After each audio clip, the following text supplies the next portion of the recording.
Hey guys, CrazyKnightHero here, and in this video we're going to cover a really cool forum post I've seen on the Destiny forums, and it's for new subclass tree concepts. You might be asking yourself, what's a subclass tree? It's like the block of perks you can select on your subclass. It's like a new one of those for each and every single subclass in the game. So, none of these ideas are my own. All the credit goes to the newbie Goofa. I'll have it on text. I may have butchered your name, but I'll try to put the link in the description so you can find this post as well. But all of these are really cool, so let's just dive right into it. First, we're going to cover new ideas for the Warlock, and the first one is for the voidWalker, and it's called Attunement of Energy.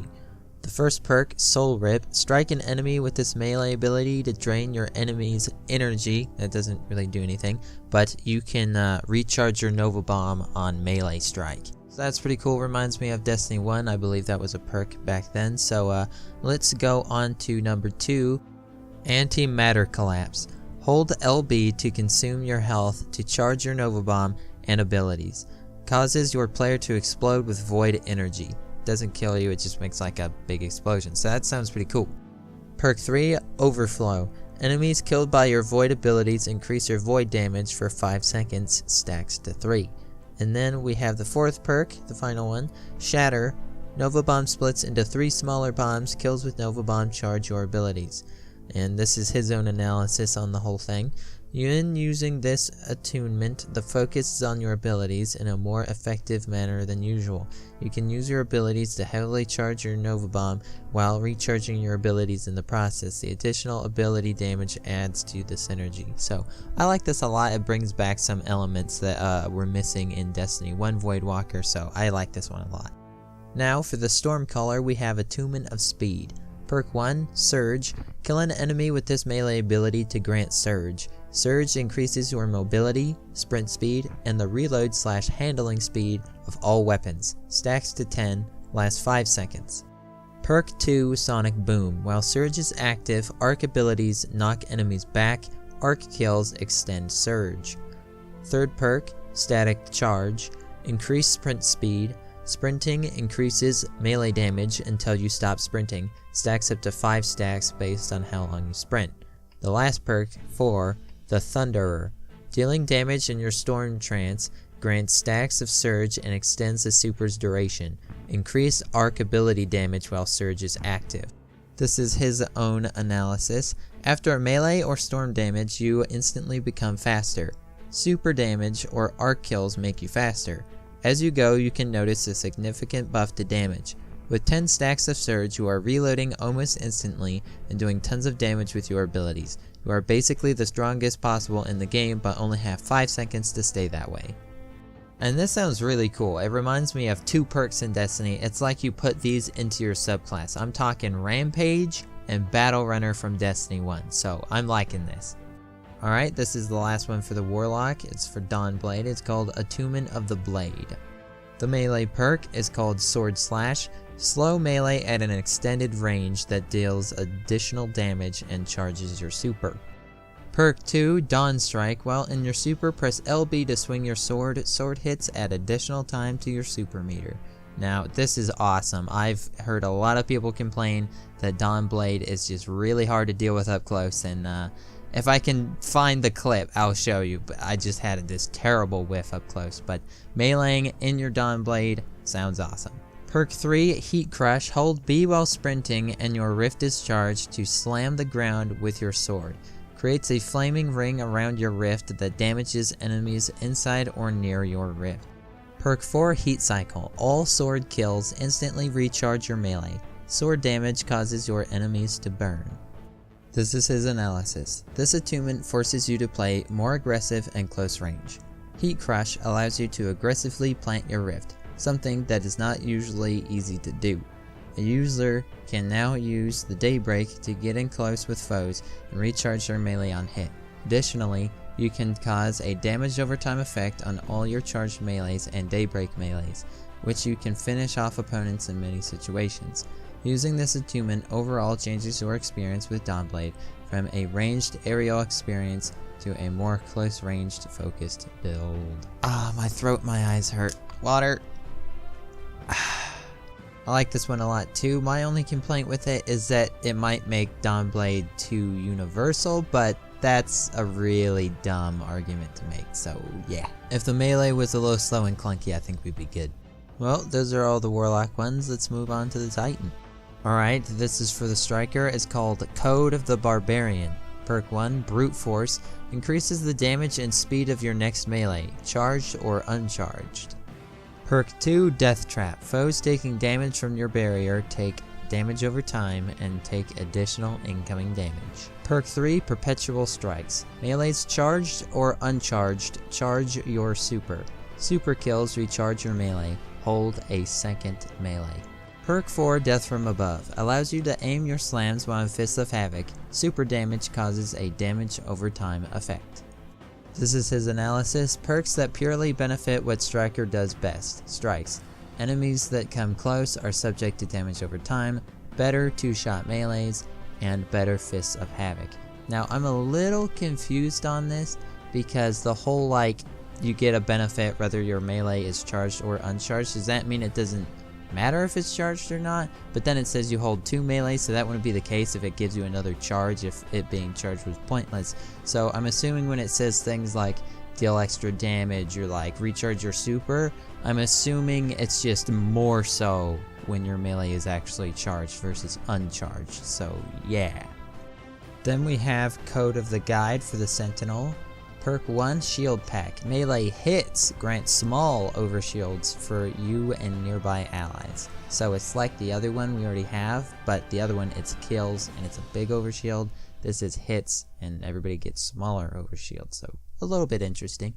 Perk 2, Med Pack. Allies gain 2+ resilience and recovery when you're behind your barrier or shield guard. That being when you're in the Sentinel super and you're blocking.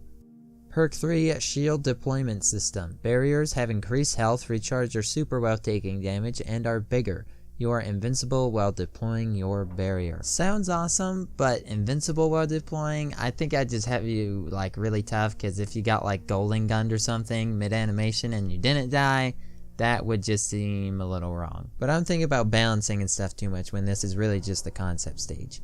Then finally, 4, Guardian Angel. Shield Guard grants overshields to guardians behind it. If you are shot while in the shield guard, super duration is extended and shield throw is charged. Press RB while in guard mode to shoot a blast of void-like energy, damaging nearby enemies like a shotgun but in a cone shape. This is his analysis. This code makes the Sentinel the most team-oriented class in the game. This build encourages heavy group play behind your barriers and Sentinel shield, as nearby allies heal faster and can gain overshields from your melee or super. Man, me thinking about that shotgun blast with the shield, making that shield actually do something when you're blocking stuff, man, that's awesome. Sunbreaker time with Code of the Warhammer. Perk 1, Hammer Throw. Throw an exploding hammer that stuns enemies. And it's a melee ability, yes! Ranged melee ability for Titans, let's go! Perk 2, Firestarter. Taking solar damage increases your solar damage. Perk 3, Battle Ready.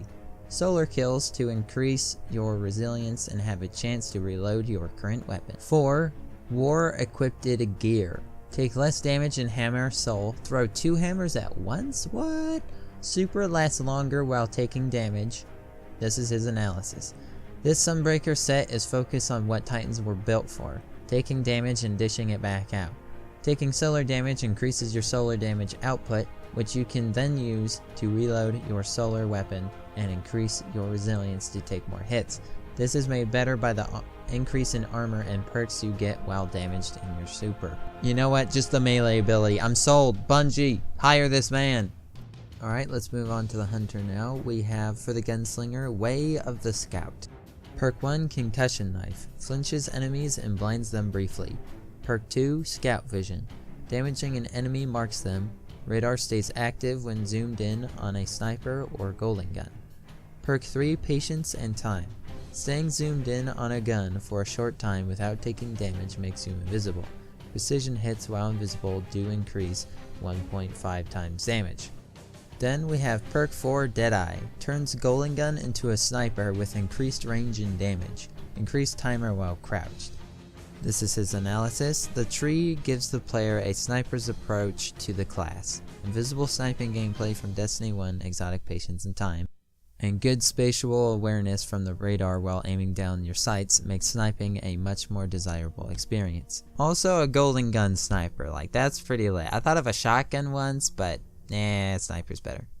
The only thing I'm worried about with this concept is I don't like fighting invisible people and hard scoping. No!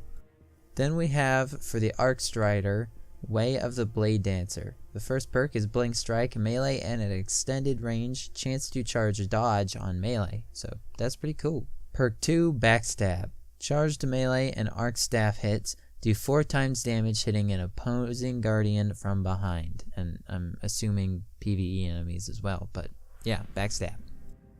Perk 3, Double Dodge. Gain a second dodge charge. And then perk 4, Street Fighter. New arc staff combos, LT, shoot a bolt of lightning, RB plus RB in air helicopter attack, RB plus RB plus LB, shoot a long beam of lightning after a lunge, and then LB is an uppercut. Analysis more like OG Bladedancer, but with fun combos. Second dodge gives great maneuverability. So yeah, sounds pretty fun. The combos are already hard enough on arc staff. Oh gosh. But hey, what do I know? My hunter's only like level 3. And last but not least, I hope you guys have enjoyed all these concepts that this guy has made. I know I have. They're really cool. I just wanted to shed some light on these. But for the Nightstalker, we have Way of Venom. Perk 1, Poison Smoke. Smoke bombs that poison foes. Perk 2, Touch of Venom. Void abilities will inflict poison, stacks up to 3. Perk 3, Angel Hunter. Grants an extra jump, increased inner accuracy, and damaging enemies while midair gives them a chance to be poisoned. Man, as I'm just reading this just sounds really scary. Hunters are the bane of my existence. Then lastly, perk 4, Venoshock. Tethers attached to enemies multiple times. If they are tethered for a while, tethers cause enemies to take poison damage. The more enemies tethered, the longer the anchors last. This is his analysis. This tree is all about damage over time. Everything you do, from throwing grenades to jumping and shooting, will cause enemies to take damage. This opens up a ton of opportunities for you to snag kills after death. This works alongside an improved shadow shot. The more an enemy is tethered, the slower it gets, the more damage it takes, the more poison affects it, and an extra jump for good measure. I know a lot of people who would enjoy this one in particular. I know a lot of very passionate shadow shot people. But if it were up to me, I would nerf the smoke bomb and try to remove an effect. Like if you throw in poison, I would try to remove something else as well. Like maybe it doesn't slow you down as much as you're in it, or maybe it's not on your radar to like throw you off anymore. Like I would have some sort of takeaway if you were to throw the poison with it, because if it had the poison, these are all the things that it would do. Sorry, this is a little rant, but it would hurt you, slow you, blind you, remove your radar, and be on your radar when you're not in it to like throw you off. And I'm pretty sure like one other thing, but that's a lot of utility and cause damage over time. So that about brings us to the end of the video. Little bit of a lengthy one, but I hope you guys enjoyed all these awesome ideas that this guy's had. I'll put like links in the description and stuff the best I can. But my two favorite were the code of the guide for the Sentinel and code of the Warhammer for the Sunbreaker. So put down in the comments, what was your favorite subclass tree concept? And fun fact, it's my birthday today, and I'm now 18 years old. So anyways, hope you guys have enjoyed the video. It's been CrazyKnightHero, and I'll see you guys in the next one.